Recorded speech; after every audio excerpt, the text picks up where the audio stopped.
no confundirlo. La igualdad es un derecho humano, la no discriminación es una consecuencia de este derecho humano, pero van de la mano y al final una se retroalimenta de la otra. Entonces, ahí es donde entra el concepto de la no discriminación.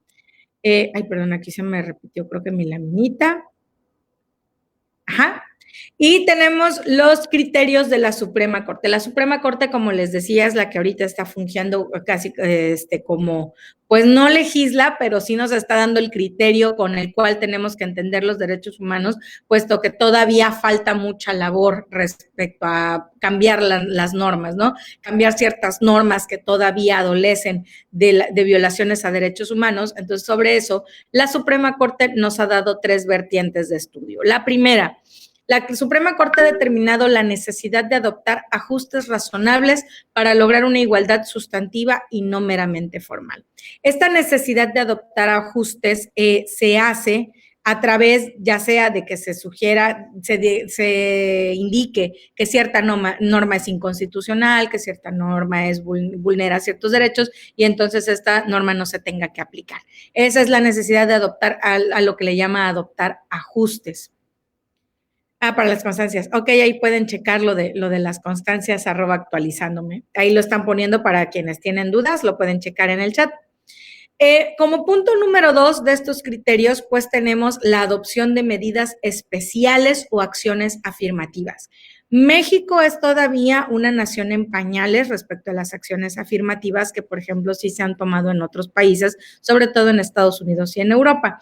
¿Qué son las acciones afirmativas? Pues bueno, las acciones afirmativas son acciones que si bien no implican que la ley se modifique en modo alguno, sí hace que en la realidad ciertas acciones, valga la redundancia, se lleven a cabo con miras a evitar la discriminación. Una de las acciones afirmativas que ahorita ha estado más sonando es las cuotas de género. Las cuotas de género que tienen sus áreas grises, realmente su aplicación en México a mí en lo personal me han parecido en forma errónea, en forma equivocada. Creo que no están cumpliendo su cometido ni cumplen su objetivo, el objetivo real.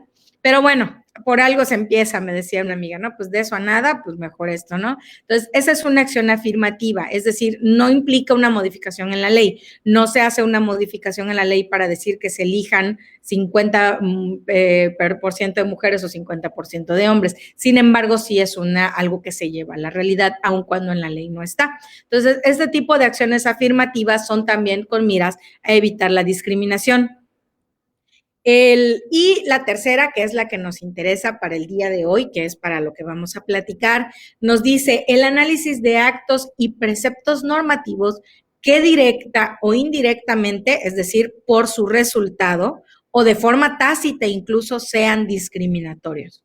¿Dónde ocurre más esto? Creo que la materia civil es una en donde más hay que hacer uso de este criterio, de analizar los preceptos normativos, porque en materia familiar, en materia de alimentos, en materia de divorcio, todas estas legislaciones civiles de los estados, sobre todo, pues tenemos que recordar que nuestros códigos civiles datan de los años 30, 28, se pusieron de moda en México porque como producto de una copia que se hacen de los códigos civiles franceses. Entonces, en México tratan de hacer un ejercicio similar, emiten los primeros códigos civiles por estado, pero pues estos códigos civiles se hicieron con base a los valores y con base a la realidad que se vivía hace casi 100 años, más de 100 años. Entonces, todavía al día de hoy podemos encontrar ciertos conceptos, incluso hasta hablando de derechos de propiedad.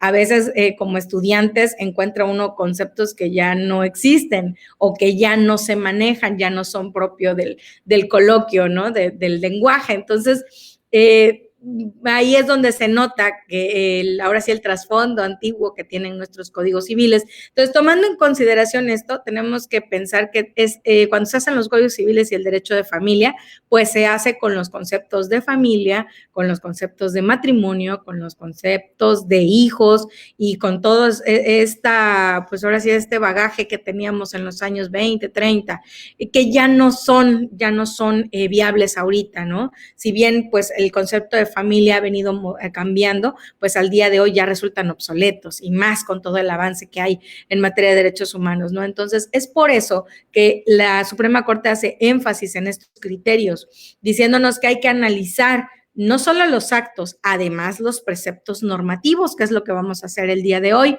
que de manera directa, porque incluso hay algunos que son de manera directa. Yo recuerdo, por poner un ejemplo, hace poco un colega de la maestría hacía énfasis en un artículo en materia familiar en donde hablaba de un beneficio exclusivamente hecho para los hombres y que las mujeres no podían tener acceso a esto. Me parece que era una cuestión de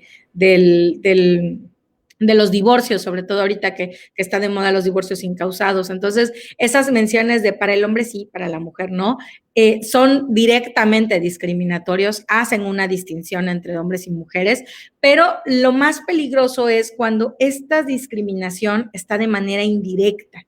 Es decir, no está tan a la vista. Tenemos realmente que hacer todo un ejercicio de analizar para poder encontrarlo, porque no es tan obvio. Eso lleva a a que me digan cosas como las que platicábamos al inicio, que me dicen, no, Nancy, es que las leyes tributarias son neutras. O sea, realmente no discriminan a nadie. O sea, tú estás viendo cosas que no son y alucinas. Y ahorita vamos a platicar que no es así, pero es difícil verlo. Digo, yo no me burlo y no culpo a los compañeros que no se dan cuenta, porque realmente no es tan fácil. O sea, requiere, ahora sí, como dicen varios colegas que dan conferencias sobre materia de derechos humanos, hay que ponerse los lentes para poder encontrarlo y poder percibirlo. Tengo que confesar que del tema que voy a hablar hoy, yo tampoco me había dado cuenta. Ya al final les daré la anécdota de cómo salió el tema y cómo fue así de, sí, tenían razón, ¿no? Entonces, pues bueno, no es fácil cuando están indirectamente, esta discriminación está de manera indirecta, es decir, ya es como parte del resultado, de manera muy tácita, y que sea discriminatorio, es difícil percibirlo, pero esa es la intención, ¿no? Es la intención de esta charla, es la intención de, pues ahora sí, casi todas mis intervenciones, el darles las herramientas y el darles también por ahí, pues aunque sea el gusanito, para que cuando lean una norma o un precepto normativo, se pregunten, ay, caray, o sea, si hay alguna, no está discriminando a alguien. La discriminación normativa indirecta, entonces, ¿cómo la podemos entender? La entendemos como que se actualiza cuando la discriminación se genera como resultado de leyes, políticas o prácticas que en apariencia son neutrales, pero impactan adversamente en el ejercicio de los derechos de ciertos grupos o personas. Entonces, esto subrayé la parte de en apariencia, porque realmente sí es así, o sea, sí ocurre. Ahorita van a ver que nosotros podemos ver un precepto y en apariencia no, parece totalmente neutral, pero no lo es, ¿no? Entonces, sí hay que analizar, sí hay que ver, a ver, esto parece neutral, pero no está dejando afuera, no solo digamos a un grupo vulnerable, porque ahorita todo el mundo se reduce a las mujeres, pueblos indígenas, comunidad LGBT, no, a ver. Vamos a ver si no deja fuera alguna persona. Si alguna persona queda fuera de los beneficios o de la protección de esta ley, entonces hay una discriminación. Implica hacer el ejercicio de encontrar cómo, pero sí existe donde alguna persona no pueda beneficiarse de esa ley o no esté protegida por esa ley, entonces sí hay por ahí un acto discriminatorio, sí hay una discriminación tácita y hay que identificarla, ¿no? Y hay que alzar la voz y decir, bueno, esta ley no es así. ¿Cómo se da? Se da a partir de la existencia de una norma, puede ser una norma, es decir, una ley, un criterio, y hablando de criterio, esta parte de criterio es amplia, o sea, puede ser un criterio normativo, puede ser un criterio de la misma Suprema Corte, porque digo, la Suprema Corte tampoco es infalible, vaya que si nos consta que cometen sus errores, o puede ser práctica, es decir, ya en el ejercicio del derecho, aparentemente neutral, pero que afecta de manera desproporcionadamente negativa a un grupo social en comparación con otros que se ubiquen en una situación análoga o notablemente similar. Errores, pero se vuelven jurisprudencia, sí, ya ni me digas. Lo interesante de las jurisprudencias, pues bueno, es que en algún momento pues hay que seguir picando piedrita para en algún momento hacer que la Corte abandone esos criterios y como que le llegue la cordura, ¿no? Entonces, la norma en apariencia es imparcial, por cuanto hace el tratamiento de aquello que pretende regular, pero en su implementación o en su ejecución se generan circunstancias que producen una afectación desproporcionada. Entonces, ya con eso podemos darnos cuenta, a ver, aquí tenemos una ley en apariencia imparcial o un solo artículo aparentemente imparcial. Es imparcial respecto a que trata, por ejemplo, ahorita que vamos a hablar de la ley del impuesto sobre la renta, pues ustedes la pueden leer y pues de qué habla la ley del impuesto sobre la renta. No habla en relación a discriminar directamente a alguna persona, no dice, no, tal persona, tal grupo vulnerable sí va a tener mayor carga fiscal. No es así. Más bien es una situación, pues ahora sí, como les decía, tácita. Al momento de implementarse, como vamos a platicar ahorita, y al momento de ejecutarla, es decir, que esta ley cobra vida, pues bueno, se generan las circunstancias que producen esta afectación desproporcionada, que da beneficios a unos sí y a otros no. ¿Qué nos dice el artículo primero constitucional? Ya lo hemos platicado chorro mil veces, lo vamos a seguir viendo porque esa prácticamente es la base de los derechos humanos en México, con lo que abre nuestra Constitución, es uno de los artículos que mayores reformas tuvo, y pues bueno, es el eje rector de toda esta reforma constitucional, ¿no? ¿Qué nos dice el artículo primero en su último párrafo? Pues nos dice que queda prohibida toda discriminación motivada.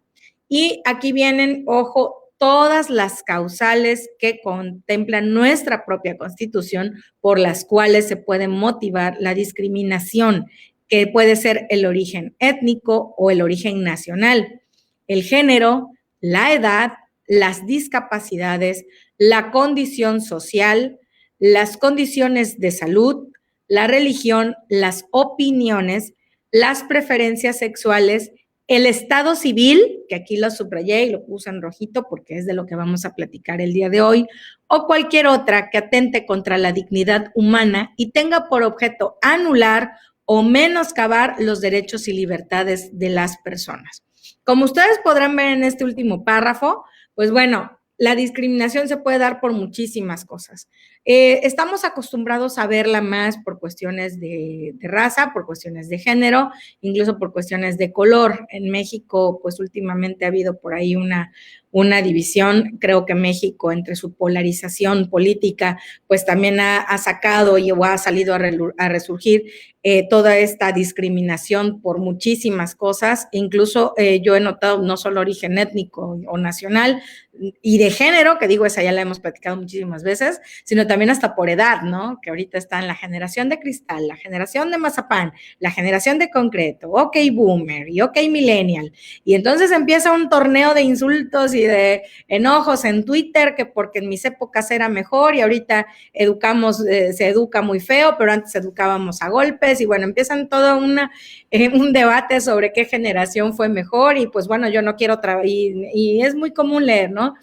No quiero trabajar con millennials porque no saben lo que hacen, no quiero trabajar con personas mayores porque están en la antigua, no quieren adaptarse a la tecnología y bueno, también la edad es un factor para discriminación. Las discapacidades, que bueno, en eso ya se había hecho labor desde hace mucho tiempo. Realmente creo que el tema de las discapacidades, si bien aún tristemente todavía es pues ahora sí un lastre en cuanto a nuestra evolución como sociedad, es algo a lo que se ha puesto todavía un poquito más de atención. Condición social, que bueno, ya que les puedo decir, también ustedes pueden ver en Twitter toda la discriminación que hay por condición social, entre los que se sienten que no tienen, entre los que se sienten más que los que no tienen, entre los que romantizan la pobreza y es que yo como mejor y es que tú comes peor. Entonces, la condición social también es un factor de discriminación. Las condiciones de salud, también nosotros no podemos, uno de los factores también ahorita, discriminar a una persona que tuvo COVID, y eso lo vimos todos al inicio de la pandemia. Fue muy común, y creo que lo vivimos más recientemente, de manera más significativa, cuando fue el boom del VIH, en los 80, cuando recién salieron las noticias sobre VIH y estaba este padecimiento ahora sí como noticia de primera plana. En su época pues se tenía miedo incluso de las personas que tenían VIH por el tema de los contagios, se les discriminaba en los trabajos, se trataba, incluso socialmente se les trató de apartar. Ahorita con el COVID sucedió lo mismo. Tristemente a mí me resultó, me dije, estamos en pleno siglo XXI, ¿cómo podemos ser así? Pero bueno, el ser humano es como es. Hubo mucha discriminación hacia las primeras personas que resultaron positivas y que decían, incluso a mí me tocó en el fraccionamiento donde vivo, decían, bueno, es que allá hay un enfermo en tal lugar o en tal calle, y casi querían ir a ponerlos en cuarentena y casi querían poner una bandera afuera y, o sea, era como un poco medieval.